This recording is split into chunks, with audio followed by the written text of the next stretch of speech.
তো হ্যালো বন্ধুরা, আমি Arijit Majhi, IPGMER second year MBBS professional student. আমি যেটা তোমাদের এই ভিডিওর প্রধান এবং প্রথম টপিক হচ্ছে এবং একমাত্র টপিক এখন, সেটা হচ্ছে নিট 2025 পরের বছরের। যা হয়েছে তা ভুলে যাও, 600 নাম্বার আসছে না মানে সেটা নিয়ে ভেবে লিটারালি আর কোনো লাভ নেই। অনেক হলো, অনেক গেল, অনেক এলো। এরপর নতুন করে সেই পথ চলা শুরু করো নিট 2025 এর জন্য। তার জন্য যা যা করণীয় এখন থেকে শুরু করো। It's the time to start, restart, bounce back করার, সেই সময়টাকে ফিরে পাওয়ার, নিজের প্রাইম টাইমকে দেখানোর। নিট 2025 আর বেশি দূর নেই, এক বছর দেখতে দেখতে কেটে যাবে। এখন থেকে স্ট্র্যাটেজি 12 মাস, লাস্ট 2-3 মাস এক্সামের জন্য রাখতেই হবে। সাথে সাথে এক্সাম দেওয়া, পরীক্ষাটাকে একদম সিরিয়াসলি নেওয়া আজ থেকে, এখন থেকে, এই মিনিট থেকে। তাই সেই নিয়ে আলোচনা আজকের ভিডিওর মেন উদ্দেশ্য। প্রথম এবং প্রধান যদি কোনো একটা টপিক বলি নিট 2025 এর, সেটা আমার মনে হয় স্টাডি ম্যাটেরিয়াল। স্টাডি ম্যাটেরিয়াল ভীষণ বেশি ইম্পর্টেন্ট এখনকার সময়। স্টাডি ম্যাটেরিয়াল নিয়ে ভাবা ভীষণ দরকার। স্টাডি ম্যাটেরিয়াল নিয়ে ভাবতে গেলে, স্টাডি ম্যাটেরিয়াল নিয়ে বেশি যদি ভাবতে যাই, কোনটা কোথা থেকে পড়লে কি ভালো হয়, কিভাবে সেটাকে ফ্রুটফুল করা যায়, আমার মনে হয় এখন যা ক্রাইটেরিয়া, এত সস্তার মধ্যে এত ভালো। এটা স্পন্সার্ড ভিডিও নয়, কিন্তু আমি যেটা বাকিদের কাছ থেকে শুনছি, রিসেন্টলি একটা ছেলের কাছ থেকে, এই মাত্র আমাদের জেলারই ছেলে, পুরুলিয়া, তার কাছ থেকে শুনলাম সে নাকি 705 অ্যাটেম্প করে এসেছে 720-তে, অনলি ফিজিক্স ওয়ালা থেকে পড়াশোনা করে। ইয়েস, 705 অনলি ফ্রম ফিজিক্স ওয়ালা। জানি না তার রেজাল্ট এলে কি নাম্বার আসবে, তখন আবার আপডেট দেওয়া হবে, কিন্তু এখন সে বললো 705 ধারে কাছে আসছে তার। সে অনলি ফিজিক্স ওয়ালা থেকে 3টি কোশ্চেন ভুল করে এসছে, 15 নাম্বার বাদ গেল, 705 পাচ্ছে সে। সো হয় না এটা নয়, ফিজিক্স ওয়ালা থেকে টপ র্যাঙ্ক আনাই যায়। সেই সেম যেটা 2 লাখ 2.5 লাখ টাকায় পাচ্ছ, সেটা 4-5 হাজার টাকার মধ্যে পেয়ে যাচ্ছ, 6 হাজার টাকার মধ্যে। স্টাডি ম্যাটেরিয়াল সব অ্যাড করো, 8 হাজারের মধ্যে পেয়ে যাবে। তাই যা বই আছে বা সামথিং আছে, আমার মনে হয় এটা এনাফ ফিজিক্স ওয়ালারটা। তোমরা অ্যালেন, আকাশ, যার কাছ থেকে পারো পড়ো, কিন্তু পড়ো সবাই 19-20। আমি বারবার বলি, এখনো বলছি। আলোক স্যার বারবার একটা খুব সুন্দর কথা বলেন যে এটা 10%-এর মতো ম্যাটার করে।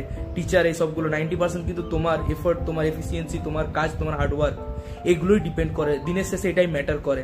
কারণ সেম কন্টেন্ট লাখ লাখ ছেলের কাছে পৌঁছে যাচ্ছে, 20 লাখ 25 লাখ পরীক্ষার্থী, তাদের সবার কাছে সেম কন্টেন্ট 3-4 হাজার টাকায় পৌঁছে যাচ্ছে। তফাৎটা এখন গড়ে দিচ্ছে, সেটা হচ্ছে নিজের হার্ডওয়ার্ক, নিজের পেশেন্স। তাই যদি বলি 2 নম্বরে সব থেকে মেইন যদি একটা টপিক, সেটা হচ্ছে work hard. Study material fix করো, বেশি দেরি করো না। স্টাডি ম্যাটেরিয়াল যত সম্ভব যেখান থেকে পারো শুরু করে দাও। আমি বললাম ফিজিক্স ওয়ালা, তোমার যেটা পছন্দ সেখান থেকে শুরু করো, কিন্তু জলদি শুরু করো। ওটা ভাবার জন্য বেশি সময় নষ্ট করো না। Work hard, work fast. ভালো ডিসিশন যত জলদি সম্ভব নাও।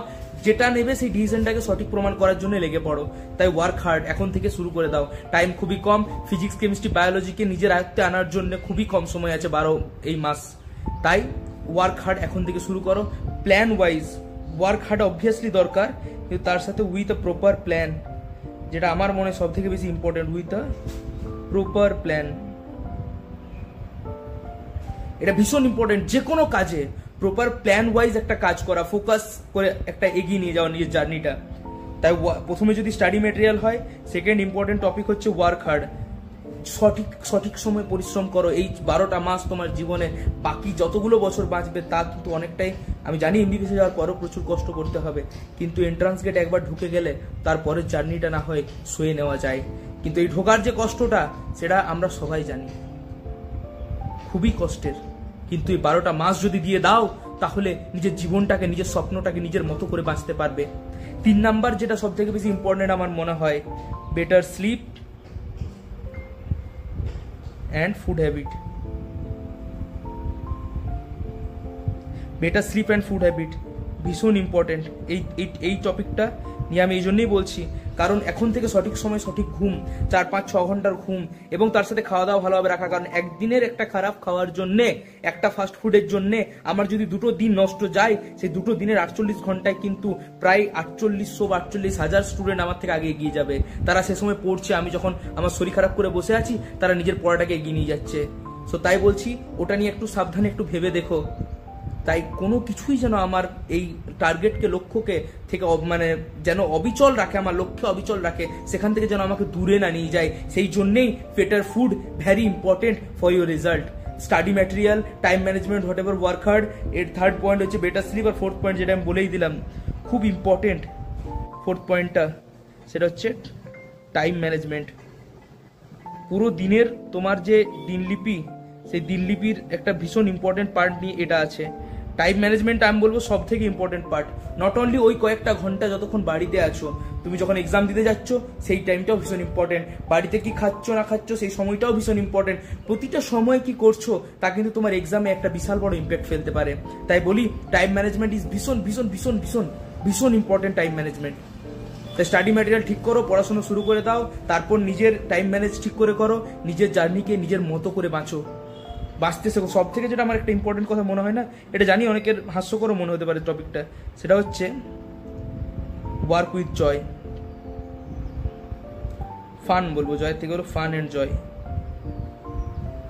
এটা আমার একটা বন্ধু বারবার বলতো, ওয়ার্ক উইথ ফান অ্যান্ড জয়। নিজের জার্নিটাকে উপভোগ করো।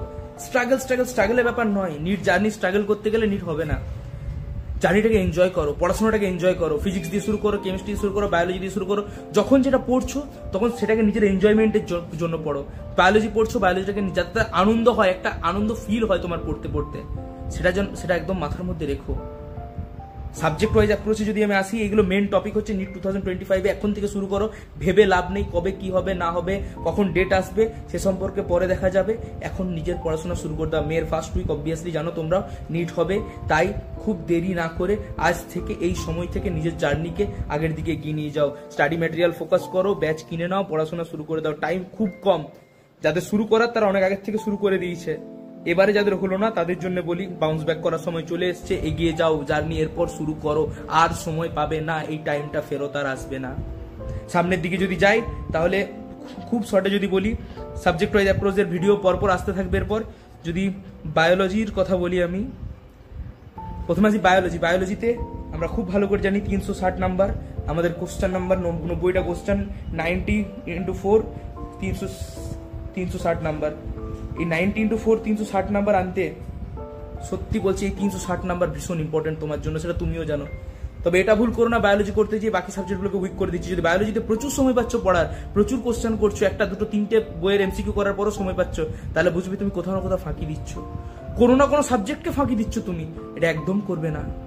এর মতো ভুল দুনিয়ায় একটাও হয় না, একদম করবে না। My request, kind request. কারণ নাম্বার সেগুলোতেও আছে। 300 360 পেলাম, ফিজিক্সে নাম্বার কমে গেল, সিলেকশন হবে না। একটা অ্যাভারেজ নাম্বার রেখে, তিনটেতে অ্যাভারেজ নাম্বার তো বলা যাবে না, আজকাল যা কাট অফ, খুব ভালো নাম্বার নিয়ে এগোতে হবে। জেনারেলদের জন্য বলছি, একটা ভালো নাম্বার আনতে হবে। তাই বায়োলজিটাকে একটু ভালোভাবে দেখো, চ্যাপ্টার ওয়াইজ অ্যাপ্রোচে আগাও। বায়োলজি নিয়ে আলাদা ভিডিও, বায়োলজি ফিজিক্স কেমিস্ট্রি নিয়ে আমি আনছি। বাংলায় ভিডিও বানাচ্ছি জানি, হিন্দি ভিডিও বন্ধ করছি, বন্ধ নয়, আসবে পরে ভিডিও। তোমাদের জন্য অনেকে মেসেজ করেছিলে বাংলা ভিডিওর জন্য। বাংলা ভিডিও যদি কারো অসুবিধা হচ্ছে সেটা তোমরা প্লিজ কমেন্টে জানিও, অন্য কোনো ব্যবস্থা করতে হবে, হিন্দি ভিডিও আলাদা করে আনতে হবে। বাট 360 360 তোমরা পারবে। 350 হলেও ফিজিক্স কেমিস্ট্রিকে যেন টাইম দিও। দিনে যেটুকু টাইম পড়াশোনা করবে, 10 ঘন্টা করলে অন্তত 4 ঘন্টা এঁকে দিলে, 4.5 ঘন্টা 5 ঘন্টা এঁকে দিলে, 5 ঘন্টা ওদেরকে 2.5 ঘন্টা দিও ফিজিক্স কেমিস্ট্রিকে। অনেকের ফেভারিট সাবজেক্ট থাকে, যেটা ফেভারিট সাবজেক্ট সেটা দিয়ে দিন শুরু করা আমার মনে হয় বেটার। আমার বায়োলজি ফেভারিট ছিল, সকালবেলা পড়তাম। অনেকে কেমিস্ট্রি দিয়ে দিন শুরু করতে পারতো, কেমিস্ট্রি দিয়ে দিন শুরু করো। ইম্পর্টেন্ট টপিক্সে ফোকাস করো, অর্গানিক ইনঅর্গানিক ফিজিক্যাল কিচ্ছু ছেড়ো না, ভালো ভালো টিচারদের কাছ থেকে পড়ো এবং কন্টেন্টটাকে জিস্ট করে একটা জায়গায় রাখো, যেটা ভীষণ ইম্পর্টেন্ট। শর্ট নোটস বানাও, শর্ট নোটস ভীষণ ইম্পর্টেন্ট। লাস্টের দিনে শর্ট নোটস সব থেকে বেশি কাজে লাগে। আমি বারবার রিকোয়েস্ট করি সবাইকে যে শর্ট নোটস বানাও। শর্ট নোটসের উপর অনেক কিছু দাঁড়িয়ে থাকে, শর্ট নোটসের উপর। শর্ট নোটস ভীষণ ভীষণ ইম্পর্টেন্ট। কেমিস্ট্রি ক্ষেত্রে তো বলবো, বিভিন্ন অর্গানিক ইনঅর্গানিকের যে রুলগুলো আছে, এক্সেপশনগুলো আছে, সেগুলো এক জায়গায় লিখে রাখো। শর্ট নোটস ভীষণ ইম্পর্টেন্ট, মাছ ইম্পর্টেন্ট। এই শর্ট নোটস মানে কি ইম্পর্টেন্ট এটা আমি বোঝাতে পারবো না। শর্ট নোটসের ইম্পর্টেন্ট, ভীষণ ইম্পর্টেন্ট শর্ট নোট। আমার মনে হয় মানে শর্ট নোটস অনেক সময় পরীক্ষার আগের দিনের প্রায় 30-40 নাম্বার বাড়িয়ে দেয় যদি তোমার শর্ট নোটস রেডি থাকে সঠিক টাইমে সঠিক জায়গায়। তাই শর্ট নোটসের উপর ফোকাস করো। ফিজিক্সে শর্ট নোটস যে সূত্রগুলো আছে সেগুলো ফিজিক্সে শর্ট নোট করতে পারো, না বলবো না, বাট কেমিস্ট্রি শর্ট নোটটা ভীষণ ইম্পর্টেন্ট। ফিজিক্সে শর্ট নোট করতে পারো, বিভিন্ন যে সূত্রগুলো আছে সেগুলো কীভাবে অ্যাপ্লাই করা যায়, সেগুলো কীভাবে ফর্মুলাগুলোকে অঙ্কে লাগানো যায়, কীভাবে সেটা থিওরিটিক্যাল পার্টটাকেও পাশে ছোটো করে লিখে রাখলে এবার শর্ট নোট বানাতে পারো। শর্ট নোট ভীষণ কাজে দিয়েছিল আমার ফিজিক্সে, ভীষণ কাজে দিয়েছিল। প্রথম ড্রপ ইয়ারে প্রচুর ভুল করেছিলাম। প্রথম ড্রপ ইয়ারে মাত্র 58 পেয়েছিলাম ফিজিক্সে, সেখান থেকে পরের বার 156। টাইম একটু কম লেগে গেছে কারণ বায়োলজি প্রচুর টাইম লাগিয়ে দিয়েছিলাম। 25 মিনিটে ফিজিক্সটা কমপ্লিট করেছিলাম। 156 58 থেকে এই জার্নিটা হয়েছিল, সম্ভব হয়েছিল একমাত্র শর্ট নোটসের। এটা বিশাল ভূমিকা আছে এর পেছনে। তাই শর্ট নোটসের উপর গুরুত্ব দাও, টাইমের উপর গুরুত্ব দাও। ফার্স্ট ড্রপ ইয়ার আমি যা ভুল করেছিলাম সেগুলো করো না। ফার্স্ট ড্রপ ইয়ারে যে জন্য সিলেকশন হয়নি তার মেন কারণ ছিল আমার কাছে ফিজিক্স, কারণ ফিজিক্সটাকে খুব লাইটলি নিয়ে নিয়েছিলাম যে হয়েই যাবে, ফর্মুলাগুলো তো করা আছে। বাট আমি বলবো তার সাথে সাথে সলভও করে যাও, শুধু ফর্মুলা পড়ে কিচ্ছু হবে না, লিটারেলি কিচ্ছু হবে না শুধু ফর্মুলা দিয়ে। ফর্মুলা মনে থাকলেও পরীক্ষা হলে অ্যাপ্লাই করার জন্য সেটাকে বারবার বাড়িতে অ্যাপ্লাই করতে হবে। তাই স্যার যেগুলো করাচ্ছেন তার সাথে সাথে নিজেদেরকে কোশ্চেন প্র্যাকটিসের সংখ্যা বাড়াতে হবে। কোশ্চেন প্র্যাকটিস এটা খুব ইম্পর্টেন্ট, কোশ্চেন প্র্যাকটিসটা বাড়াও। যা ডাউট হবে সেটা জিজ্ঞেস করো টিচারদেরকে যেখানে আছো, টিউশন টিচার বা অনলাইন এখন সব জায়গাতে ডাউট ক্লিয়ারিং এর চলে এসছে, বা কমেন্টে জানিও কার কোনো প্রবলেম হলে। ইনস্টাগ্রাম আমাকে ইনবক্সে মেসেজ করতে পারো, অ্যাকাউন্টটা কমেন্টে দেওয়া থাকবে, অ্যাকাউন্টের লিঙ্ক। কিন্তু যে করে হোক নিজের ডাউটটা ক্লিয়ার করার দায়িত্ব কিন্তু তোমার নিজের টিচারের নয়। তাই যখন যা পড়ছো সেটা ডাউটটা ইমিডিয়েট ক্লিয়ার করো, ঠিক আছে?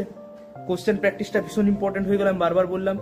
এরপরে যেটা হচ্ছে কোশ্চেন প্র্যাকটিস সাথে করে যাও, কোশ্চেন প্র্যাকটিস সাথে শর্ট নোটস বানাও, ওয়ার্ক হার্ড করো, পেশেন্স নিয়ে কাজ করো, নিজের টাইম ম্যানেজমেন্ট খুব ভালোভাবে করো যাতে সময়টাকে সঠিক জায়গায় সঠিকভাবে তুমি কাজে লাগাতে পারো। তাই মাই রিকোয়েস্ট, কাইন্ড রিকোয়েস্ট সবার কাছে, পড়ো, শুরু করে দাও, আর দেরি করো না। আর দেরি করলে আজ তুমি একটা দেরি করবে, ভবিষ্যতে তোমার জন্য তোমার লাইফটা হয়তো অনেকটাই পেছনে চলে যাবে। ড্রপ ইয়ার যেন না হয়। রানিং ইয়ারে যারা আছো ভালো করে পড়াশোনা করো, বোর্ড এক্সামের সাথে সাথে এটার প্রিপারেশন চালিয়ে যাও। বোর্ড এক্সামের থেকেও এটা তোমার কাছে অনেক বেশি ইম্পর্টেন্ট, সেটা তুমিও জানো। কেরিয়ার এটা দাঁড় করাবে। বোর্ড এক্সামে অবভিয়াসলি নাম্বারে ভ্যালু আছে, বাট যদি নিট অনলি টার্গেট হয় তাহলে সেই টার্গেটটার জন্য এগিয়ে যাও। পড়াশোনা করো, ওয়ার্ক হার্ড করো, পেশেন্স ওয়াইজ কাজ করো, শান্ত থেকে বাড়িতে ভালো করে পড়াশোনা করো, নিজের খেয়াল রাখো, শরীরের খেয়াল রাখো। শরীর খারাপ হলে একটা মাস চলে গেলে অনেক র্যাঙ্ক পিছিয়ে যায়। কামব্যাক করা যায়। আমি যখন কিডনি স্টোন নিয়ে নিটে কামব্যাক করতে পেরেছি, তোমরা পারবে, ডেফিনেটলি পারবে। আমি সবাইকে হাত জোর করে বলছি, শুরু করে দাও, আর দেরি না, বহু দেরি হয়ে গেছে, টাইম খুব কম। ভিডিওটা যদি ভালো লেগে থাকে একটু শেয়ার করে দিও, একটু কমেন্ট করে জানিও, আর লাইক করো। দিনের শেষে আমার পাওনা কিন্তু ওটাই। ভালোভাবে পড়াশোনা করো, কোনো অসুবিধা হলে জানিও। জয় হিন্দ, জয় ভারত।